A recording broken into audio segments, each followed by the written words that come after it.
மத்திய அரசினுடைய திட்டங்கள் இருக்கு, நிறைய மாநில அரசினுடைய திட்டங்கள் இருக்கு. நம்முடைய அமைப்பை பொறுத்தவரை மாநில அரசு, மத்திய அரசு இரண்டு அரசினுடைய திட்டத்தை முழுமையாக மக்கள்கிட்ட எப்படி கொண்டு போய் சேர்த்துறது அப்படிங்கிறதுக்காக நம்ம முயற்சி எடுத்து வேலை செய்து கொண்டிருக்கின்றோம். ஆனால் அருமை சொந்தங்களே, நாளைக்கு யாரெல்லாம் அவைலபிளா இருக்கிறீங்க, யாருனாலாம் முடியுமோ நீங்க ஆகஸ்ட் 15ஆம் தேதி 2026 12525 கிராமங்கள் நடக்கக்கூடிய கிராம சபை கூட்டத்தில் நீங்க போகணும், பங்கேற்கணும். ஆக்கப்பூர்வமான விவாதங்களை வீதிலிட அமைப்பு மூலமாக நீங்கள் முன்னெடுக்க வேண்டும் என்று அன்போடு கேட்டுக்கொள்கின்றேன். அதே நேரத்தில் கோரம் இருக்கு. ஒரு கிராம சபைக்கும் குறைஞ்சபட்சம் எவ்வளவு மக்கள் வந்தா தான் நம்ம தீர்மானம் போட முடியும். இப்ப 500 பேர் இருக்கக்கூடிய ஊராட்சி, மக்கள் தொகை 500 பேர் இருக்காங்கன்னா 50 பேர் குறைந்தபட்சம் கிராம சபையில பங்கேற்கணும்.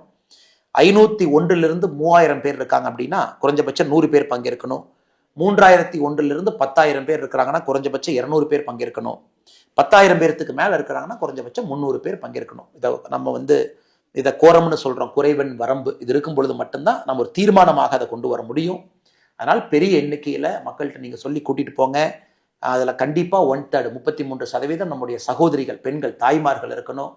அதே போல SC ST அன்பு சொந்தங்கள் அவங்களும் பெருமளவுல அதை பங்கேற்கணும். இளைஞர் பெருமக்கள் பெருமளவுல பங்கேற்கணும்.